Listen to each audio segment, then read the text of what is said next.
না করতে পারলেও অন্তত কিছু সওয়াব তো পেলাম ওই দুর্গতদের জন্য। আর কি এই টাকাটা আমি জমাচ্ছিলাম উমরা করার জন্য। আমি আজ খুবই আনন্দিত যে সবার জন্য আমি কিছু টাকা ডোনেশন করতে পেরেছি। আমার টাকার অ্যামাউন্ট হচ্ছে 14,500 টাকা। এই অল্প টাকা, এটাই যত টাকাই হোক না কেন, অন্তত আমি এই টাকাটা দিতে পেরেছি যে, এবং তারা যাতে, এবং যারা দুর্গত রয়েছেন তারা অন্তত যে এই টাকা দিয়ে অন্তত কিছু জিনিস তো কিনতে পারবেন, কিংবা ওই টাকাটা দিয়ে অন্তত কিছু হেল্প তো তারা পাবেন, সেজন্য আমি খুবই আনন্দিত। এই টাকাটা তুমি কোথায় থেকে দিলে? মূলত এই টাকাটা এটা আমার জমানো টাকা।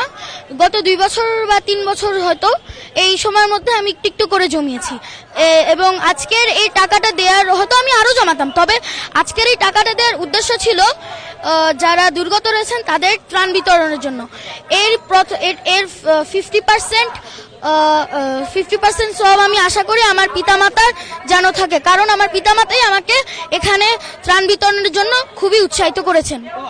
আমরা ছোট মানুষ, ছোটবেলায় যখন, তুমিও ছোট মানুষ, ছোটবেলায় যখন টাকা জমানো হয় কোনো না কোনো উদ্দেশ্যে, যে একটা জিনিস কিনবো বা এটা কিনবো, এই উদ্দেশ্যে কিনানো হয়, জমানো হয়।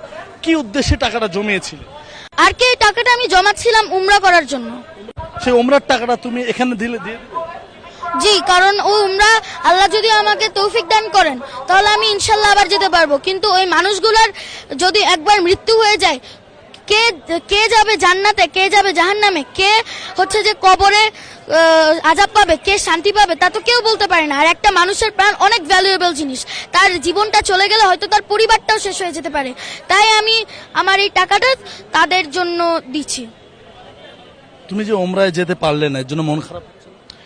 তা তো 99.9% মন খারাপ হচ্ছে, তবে আবার 99.9% খুশিও হয়েছি যে আমার উমরা না করতে পারলেও অন্তত কিছু সওয়াব তো পেলাম ওই দুর্গতদের জন্য।